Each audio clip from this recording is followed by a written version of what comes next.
Hello ladies and gentlemen, Rosie here, and I play Dead by Daylight so you don't have to. It's a wonderful day outside today. You know that? It's like, feels really fucking good. So I decided I'm gonna do this outside. There's this park by my house that I do this shit at. So, if you hear some cars in the background, that's what that is. So ladies and gentlemen, what did we get? We knew Sadako, Samara. I'll probably be using those terms interchangeably. I'll try to stick with Sadako because it is the Japanese version, but Samara is just a name I really like. So you'll find me flipping back and forth there, I'm sure. So Sadako comes out, PTB's up today, right? I've read through this shit. It's a mixed bag. It's some stuff seems all right. The killer, we'll get at it. We'll start with her. We'll start with Sadako. So how this works, I think, based on what I've watched of her, is that she starts the match manifested, kind of like the Wraith starts cloaked, and she gets undetectable, so she has some stealth elements she can work with. So becomes intermittently visible when within 32 meters of them. So she's undetectable and she's invisible, but like when you're within 32 meters of somebody, you can kind of see her sometimes. So it's not true full stealth, but it's something that might throw some people off. You might be able to get a little closer than you would otherwise, and then sometimes they might straight up just not see you. And then when you're coming from behind a wall, that doesn't actually matter at all. So on maps where like stealth killers are really good at, she basically can be a full-fledged stealth killer. But it's interesting start. So in order to actually hit anybody, you have to kind of uncloak. Some people were comparing this to Old Freddy, but it's more like Wraith. You just kind of have to uncloak and then you can hit people. She didn't have a movement speed boost while she's cloaked. I'm just gonna say cloaked. It's so much better than manifestation. That's such a big word. So I'm just gonna say cloaked. So she has to uncloak and then she can hit you, and manifest material will be intermittently visible within 32 meters. Afterwards, she'll be fully visible within 32 meters for as long as she remains manifested. She can demanifest by pressing and holding the power button. Okay, so she has to manifest. It basically what you just read was a huge stealth kit. Okay, so the next ability, projection. Sadako can take material form by projecting herself through a TV. Press the ability button while looking at the power TV to project it, to shutting off the TV off in the process. All survivors within 60 meters of the TV game condemned progress. A fully condemned survivor is revealed by killer instinct and can be killed when down. So there you go. Survivors can temporarily turn off TVs with the retrieve tape actions as condemned progress to the survivor while holding a tape. The survivor can continue turning off the TVs, further getting condemned for doing so. One specific TV will have its aura highlighted to the survivor. This TV allows the survivor to spread the message by inserting their tape. Doing so removes some of the condemned progress. So, basically this killer has no anti-loop. Samara can't actually do anything in a chase to you. She has some stealth mechanics, but she can't actually play a tile. She has basic 115 fundamentals at the tile, which means she is going to live and die based off of her ability to fucking kill you on the ground. That's it. She does have some map pressure in 1v4 because of these videotapes. If the survivors in a prolonged match ignore these videotapes, they might be just getting killed. If she's gonna live and die by this condemned mechanic, if she can actually just straight up kill you, like if those numbers are good, because it says raise and lower the condemned meter. We don't know like how much it's actually raising and lowering. We don't know what it's gonna be in the final product. If it's OP in the PTB, they'll probably fucking nerf it. Let's not kid each other. This is behavior we're talking about. So she lives and dies by this, by the projection ability, not really the projection ability. Projection to get some good map pressure. She seems like she's going to be able to control the map pretty damn effectively because of her ability to teleport to the TVs, as well as her ability to move around the map basically unnoticed. She can still be seen within 32 meters of you, so she's going to get noticed just a little bit, but I don't know. I'm hesitant right now because she has no chase power. And stealth killers right now are worse than they've ever been due to the fact that Circle of Healing is in the game. Because Nurse's Calling isn't really a thing you can really do right now because of how bad the objective is and how fast the gens go. And the Circle of Healing makes any real anti-heal build kind of a waste of time. Because if they have that perk, you're just dead. So like, this she's gonna live and die by her ability to kill you. And interesting choice. I knew they were gonna do the TVs around the map and that she could crawl through. I knew that was gonna happen. I think everybody could have saw that coming. But this is a unique killer because this is the second killer that can just straight up murder you. But the other one being Pyramid Head and Myers, I guess, with add-ons. But she has base kit Moris, second character to have them. If that's consistent, she's going to be very scary because all you need is one down. Because the ability to make one down matter is actually very significant. That's why somebody like Bubba is good. She has no like special thing to help her camp, but like if you can just at the end of the game, someone's fully condemned. You kill them, and you don't have to hook them at all for them to just die. So, interesting. The condemnation management is going to be the most vital part of playing against her. Because she has to make her shit around the map, like, effective. Like, her downs need to be effective. Her TV teleports need to be effective. She needs to just be an effective character when she does things. If she takes actions that kill, like, don't work, they don't do much for her, she's wasting a lot of her time. So, I don't know yet. I think she's feast or famine when I read it on paper. I think she's feast or famine. I think Swift's gonna annihilate her, but Swift annihilates everybody. Man, 4-man Swift can do whatever it wants, remember that, so. But yeah, I'm thinking feast or famine character right here. Probably gonna be a mid-tier when it's all said and done, because like, free base kit Moris, it's hard. It is hard for me to tell you that is a bad thing. That's going to be pure trash. But if you're playing a team that can kind of deal with her, I don't see her getting any kills. I think she's probably going to be the most feast or famine killer on the entire roster. When she goes off, you're going to go, wow, she's broken. OP, please nerf. I just killed all the survivors with Moris. I think for her, one thing that's going to be very interesting on her is whether or not her power is going to be win more or not. Because like, if you kill one survivor, like if you're able to kill one survivor, it feels like her power is going to be very hard to stop. But I mean, all killers are kind of like that, but like her especially, she seemed, because like once she's got a lot of pressure and everybody's kind of running around and they maybe don't have time to lower their condemn meters, like, you know what I'm saying? Like, once she gets going and the survivors kind of lose control of the game, then the condemn meter might be harder to stop. So, if she is a bad character, it will likely be because her power is win more. The Moris are win more. But if the Moris are there to turn the tide of the game, which is what I feel like they are there to do, they're there to, like, you know, kind of maybe at the end game you can push and maybe get 3 when you would have only tied. So we'll see what ends up happening with her. That's kind of my early analysis on her from this and then what I've read.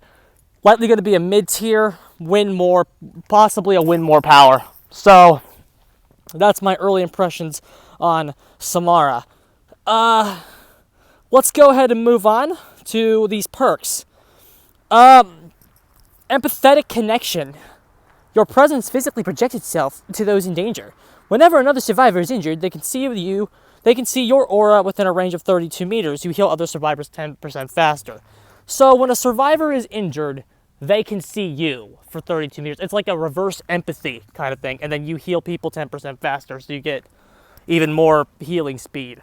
I don't see this being needed. This seems pretty garbage, in all honesty. This seems pretty bad. It doesn't really have a place in the healing meta because the other perks are better. Even something like empathy is better because you have more control over an empathy.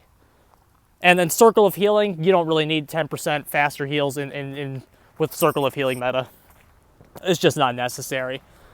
Yeah, I don't see this doing much. Seems pretty bad. Next, Parental Guidance.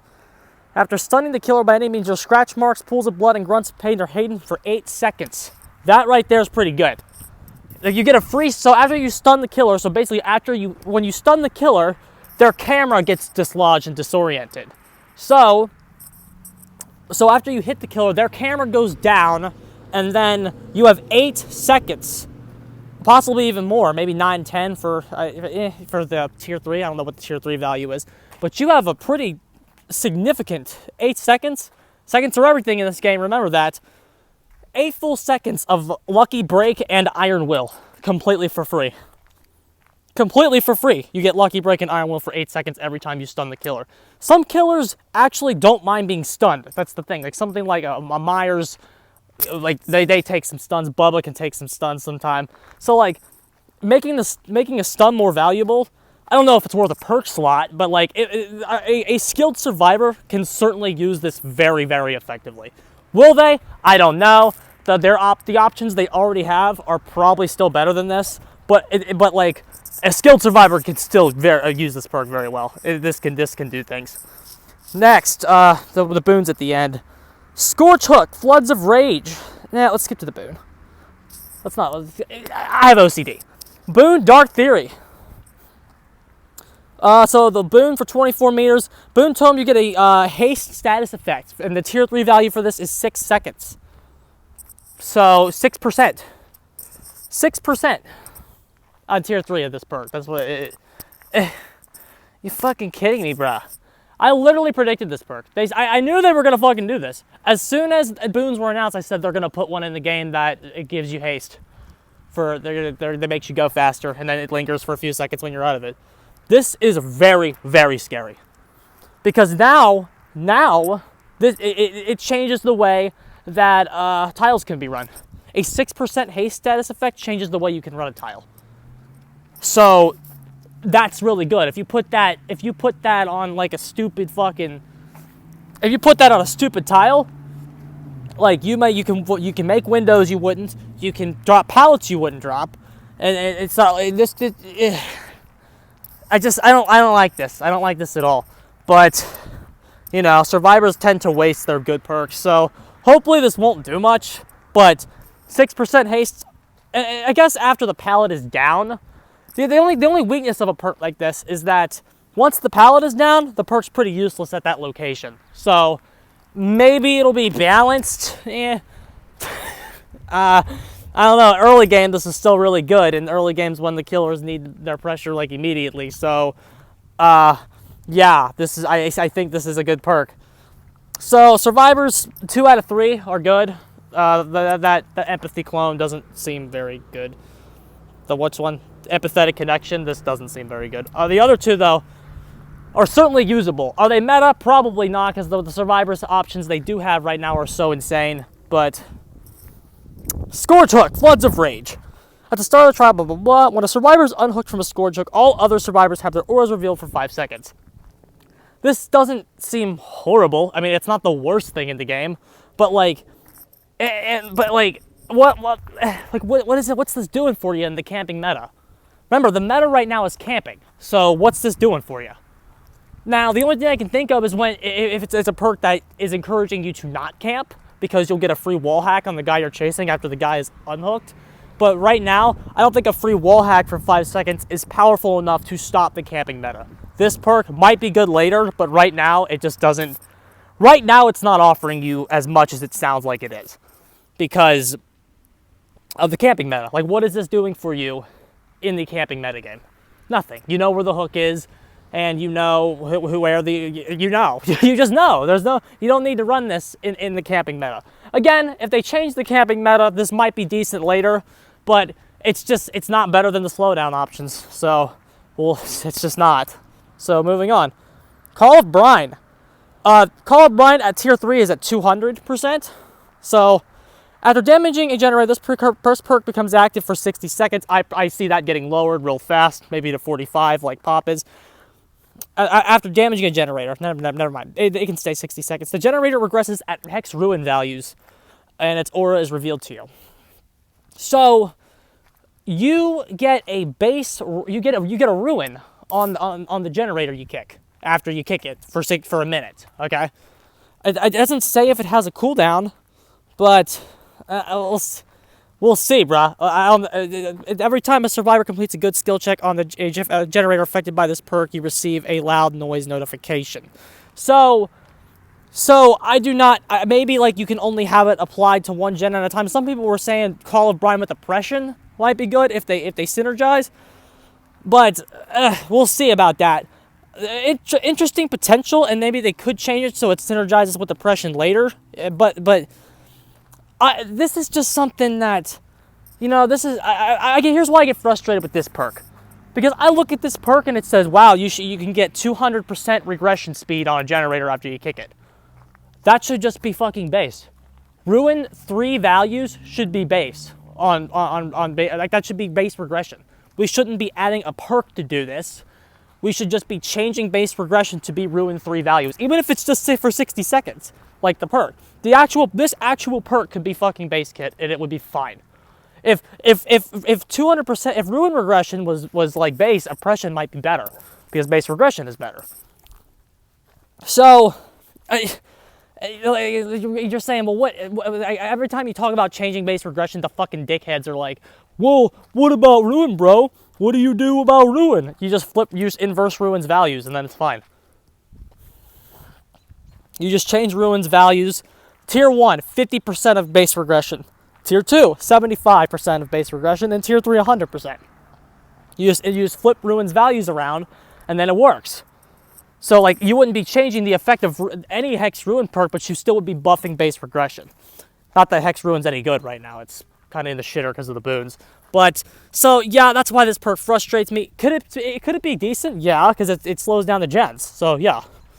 Merciless Storm. When generator reaches 90% progress, survivors working on the gen will be faced with continuous skill checks. If they miss or stop, the generator is blocked for, I believe the tier 3 is 20. This is useless. I have been informed that it doesn't have the skill checks that it gives you don't have greats in them. Well, that's good, because if it did that, it would be the worst perk in Dead by Daylight. But since it doesn't do that, it's just dreck. No one's gonna run it. A 20-second block.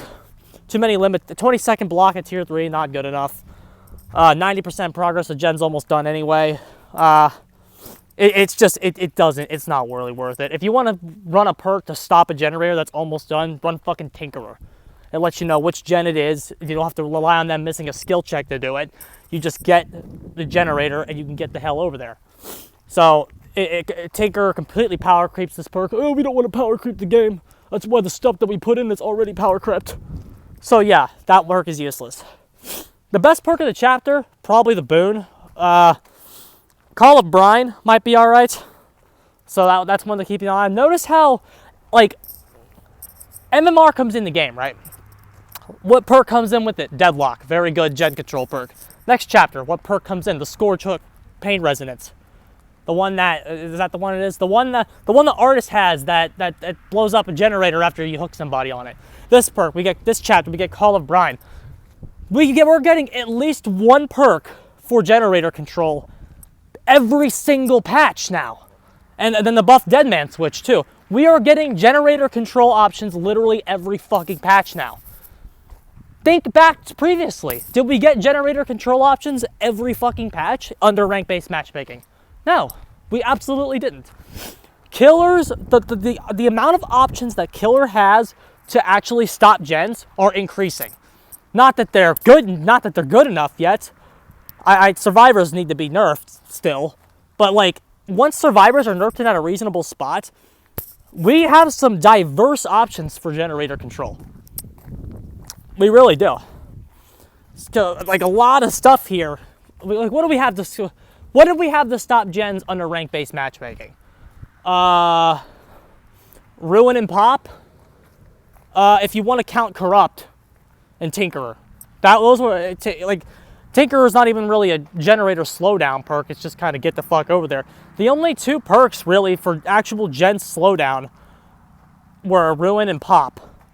Now we have, if we're going to count those four, though, so like we had Ruin, Pop, Corrupt, and Tinker. Those 4 perks could help you manage the gens effectively. Now we have Corrupt, Ruin, Pop, Tinker, Scorch Hook, the Artist of Scorch Hook perk, Call of Brine, Deadlock, what's it called? Dead Man Switch. We have multiple variations for builds that you can use depending on what killer you are. Like maybe a Dead Man Switch is a little slow on somebody like a Deathslinger, but somebody like a Blight can use that. We have more diverse slowdown options that go with characters specifically depending on different playstyles. That's what you fucking do. That's what I'm fucking talking about. And only under MMR are we getting this stuff because we're getting better data. 100 fucking %. And only under MMR is all of these good things happening. This was a good patch in terms of the perks that we got. Not perfect, and they still have their dumb perks in there because it's behavior. They're still going to behavior things because they're behavior. But we're getting more options by the day. By the patch, killers are getting more and more options. Once we get that Survivor Bomb, that God, I hope it's coming. That Dead Hard nerf is going to be a really good start.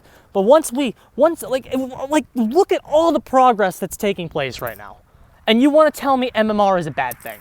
Completely ridiculous.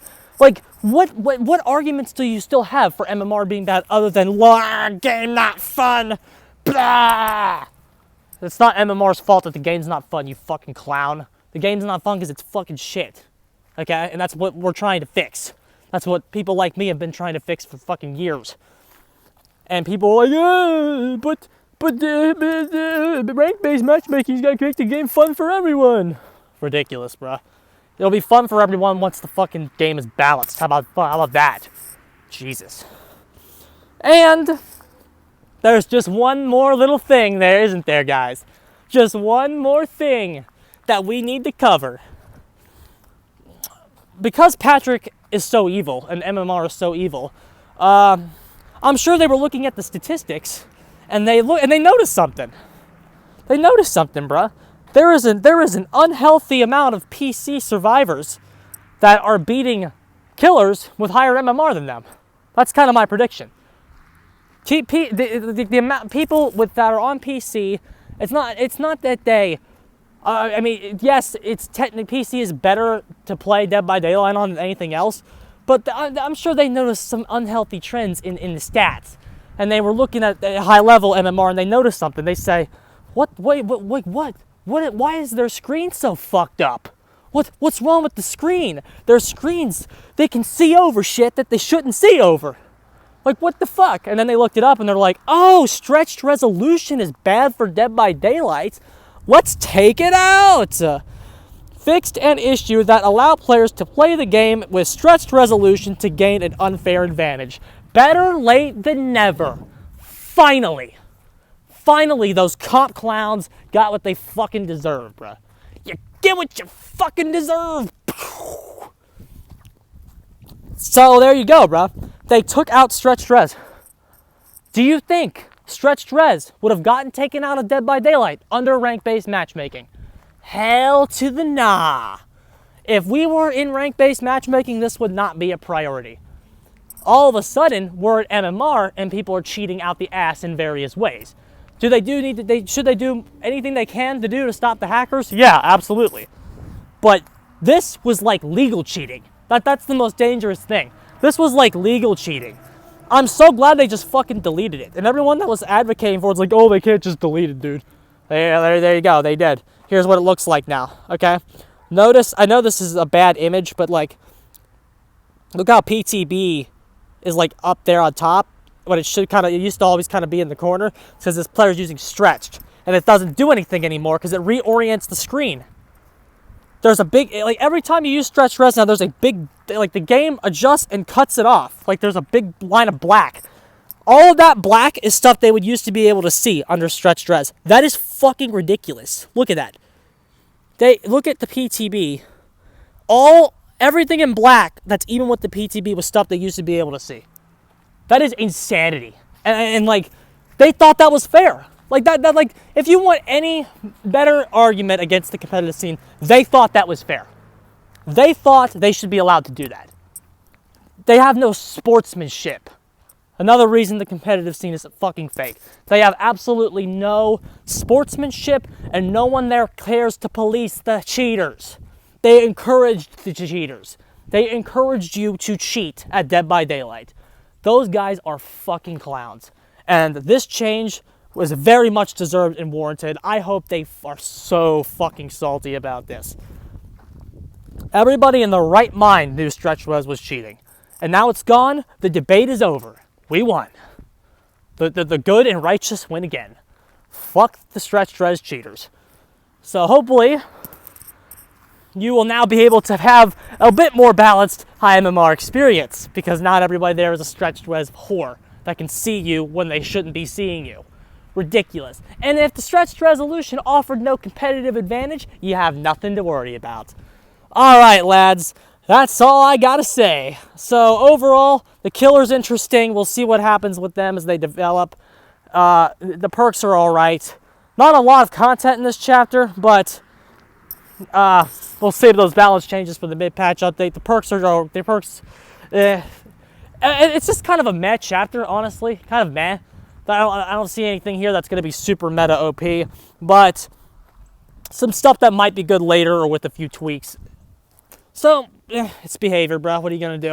All right, I'm getting the hell out of here. GG's, boys.